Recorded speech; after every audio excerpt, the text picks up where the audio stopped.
नमस्कार दोस्तों, स्वागत है आप सभी का आपके अपने YouTube चैनल प्राइम एकेडमी में। आइए आज हम बात करते हैं भारत के भूगोल से संबंधित कुछ प्रश्नों का। और आज का विषय है भारत की कृषि। इस विषय से कुल 100 प्रश्न इसमें हमने रखा है। 100 से ज़्यादा प्रश्न है, लगभग 110 प्रश्न। अलग अलग वीडियो में कुछ अलग अलग भाग करके हमने इस प्रश्नों को रखा है। भारत के कृषि से संबंधित ये आपके JSSC एग्ज़ाम के लिए काफ़ी महत्वपूर्ण है। आइए इसी से संबंधित आगे बढ़ते हैं और 81वें नंबर के प्रश्न से स्टार्ट करते हैं। 81 नंबर का प्रश्न है। इसके पहले कुल 80 प्रश्नों को हमने पिछले वीडियो में रखा है। यदि आपने नहीं देखा है तो आप इसी चैनल पर जाकर देख सकते हैं। सारे ऑब्जेक्टिव क्वेश्चन हैं। यह आपके किसी भी एग्ज़ाम के लिए बहुत ही महत्वपूर्ण है, खास करके JSSC एग्ज़ाम के लिए बहुत महत्वपूर्ण है। आइए इसी से संबंधित आगे चलते हैं।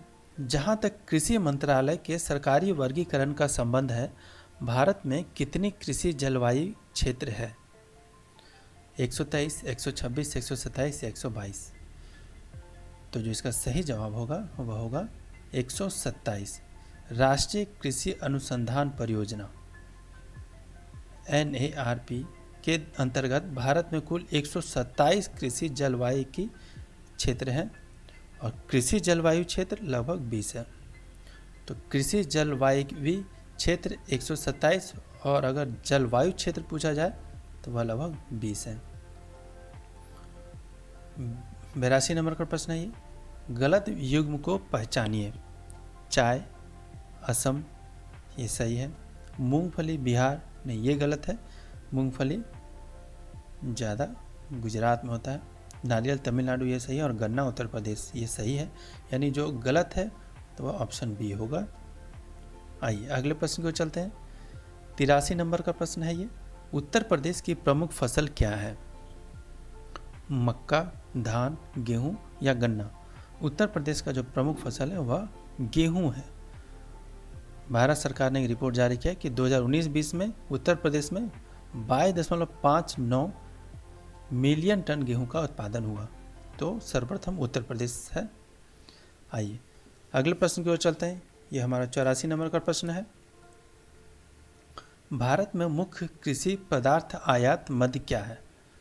तो कौन सा पदार्थ इनमें से चार ऑप्शन में से दालें, कॉफ़ी, चीनी और खाद्य तेल में सबसे ज़्यादा आयात किया जाता है भारत में? तो उसका सही जवाब होगा खाद्य तेल, क्योंकि भारत में इसका खपत बहुत ज़्यादा है और जो उत्पादन है थोड़ा कम है। इसकी वजह से खाद्य तेल का आयात किया जाता है भारत में। 85 नंबर पे आते हैं। केरल राज्य विश्व भर में किसके संवर्धन के लिए जाना जाता है? रबर, गन्ना, गरम मसाले या चावल? तो निम्नलिखित में जो सबसे ज़्यादा संवर्धन होता है केरल विश्व भर में जाना जाता है वह गरम मसाले के लिए। गरम मसाले अच्छे क्वालिटी के केरल में होते हैं। अगले प्रश्न की ओर चलते हैं। गन्ना उत्पादन में राज्यों का सही अवरोही क्रम क्या है? तो इसमें होगा उत्तर प्रदेश, महाराष्ट्र और कर्नाटक। ऑप्शन बी, उत्तर प्रदेश पहले नंबर पे, महाराष्ट्र दूसरे नंबर पे और तीसरे नंबर पे कर्नाटक। 87 नंबर पे आते हैं। सूची 1 यानी फसल को पैदा करने वाले राज्य सूची 2 के साथ मिलाना है। तो चाय जो होगा वो आपका असम में होगा। ईख यानी गन्ना उत्तर प्रदेश में। मूंगफली आपका गुजरात में और सेब हिमाचल प्रदेश में। तो उसके हिसाब जो सही जवाब होगा वो ऑप्शन बी होगा। आइए अगले प्रश्न की ओर चलते हैं। 88 नंबर का प्रश्न है। पीत क्रांति किसके उत्पादन से संबंध है? पीत क्रांति यानी इसे पीली क्रांति कहते हैं।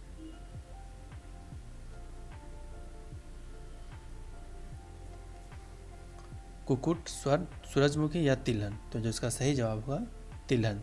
तिलहन को पीत क्रांति के अंतर्गत रखा जाता है।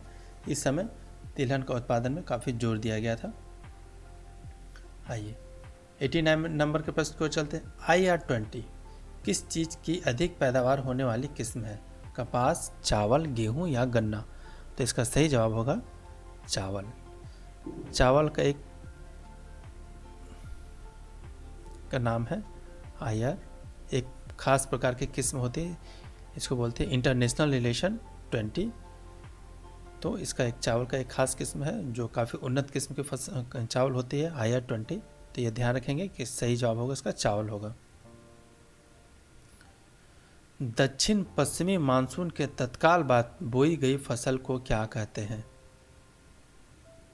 रबी, खरीफ, वर्षा पुष्ट या शुष्क खेती? तो इसका सही जवाब होगा खरीफ। दक्षिण पश्चिम मानसून के तत्काल बाद बोई गई फसल को खरीफ फसल कहते हैं। यह मई जून में बोई जाती है, गर्मी के बाद बरसात के शुरुआत में। चलिए 91 नंबर के प्रश्न की ओर आते हैं। निम्नलिखित राज्यों में से कौन काजू का मुख्य उत्पादक है? गोवा, महाराष्ट्र, केरल या कर्नाटक? तो इसका सही जवाब होगा महाराष्ट्र। अभी सर्वप्रथम महाराष्ट्र में काजू का उत्पादन सबसे आगे भी काजू का महाराष्ट्र में है।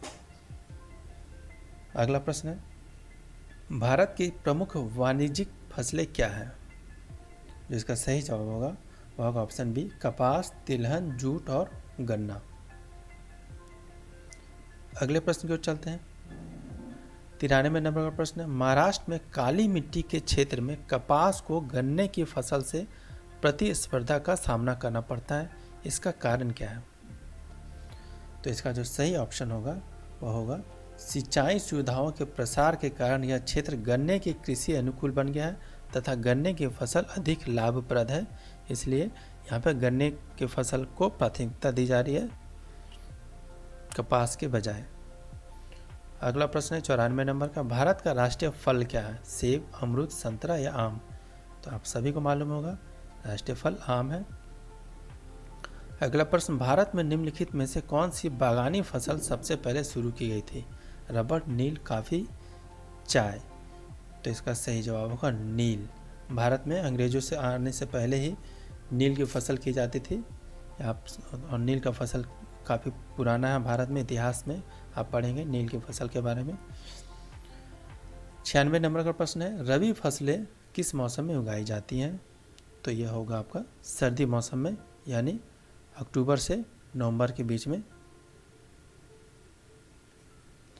ये फसलें लगाई जाती हैं, रबी फसलें।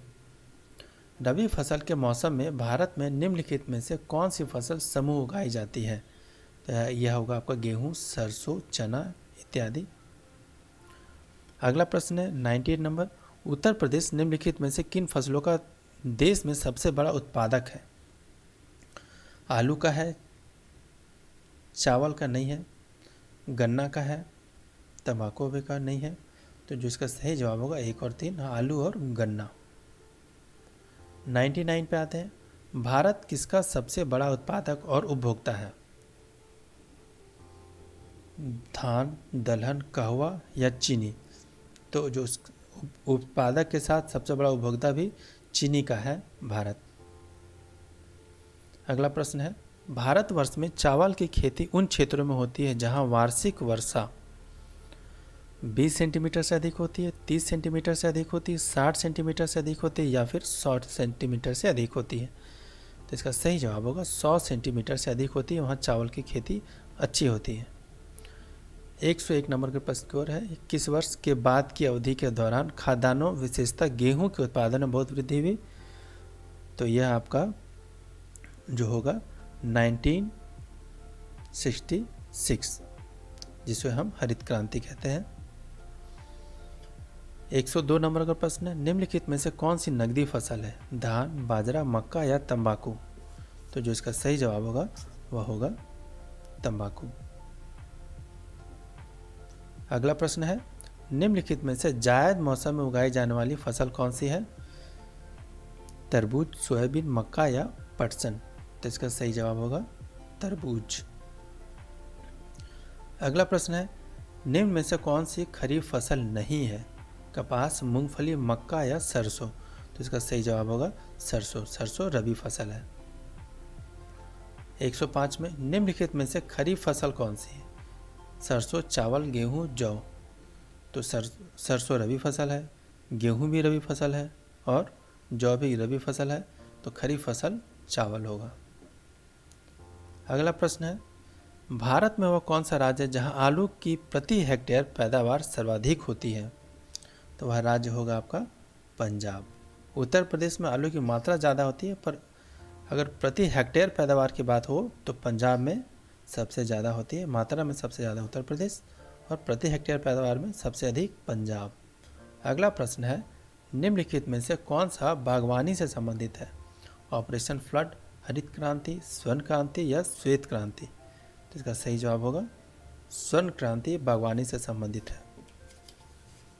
आइए अगले प्रश्न की ओर चलते हैं। हमारा 108 नंबर का प्रश्न है ये, भारत में जेनेटिक रूप से परिवर्तित किस फसल को व्यापारिक उत्पादन के लिए अनुशासित किया गया? तो यह होगा कॉटन, बीटी कॉटन कहा जाता है इसे, कपास का एक नाम है बीटी कॉटन। 109 नंबर का प्रश्न है ये, भारतीय सब्जी शोध संस्थान कहाँ है? वाराणसी में, लखनऊ में, मैसूर में या बेंगलुरु में? तो सही जवाब होगा वाराणसी में। इस वीडियो का आखिरी प्रश्न, इस विषय से संबंधित आखिरी प्रश्न है ये, 110 नंबर का, निम्नलिखित राज्यों में से किस भारतीय राज्य को जैविक खेती करने वाला प्रथम राज्य घोषित किया गया? त्रिपुरा, सिक्किम, अरुणाचल प्रदेश या नागालैंड? तो इसका सही जवाब होगा सिक्किम। धन्यवाद दोस्तों, इस वीडियो में बस इतना ही। भारत के कृषि से संबंधित जितने भी महत्वपूर्ण प्रश्न थे हमने अलग अलग वीडियो में रखा और यहीं पे समाप्त होता है। हम फिर मिलते हैं नए विषय के साथ, नए प्रश्नों के साथ। तब तक आप देखते रहिए, सीखते रहिए और लाइक और सब्सक्राइब करना ना भूलें और शेयर भी करें। धन्यवाद।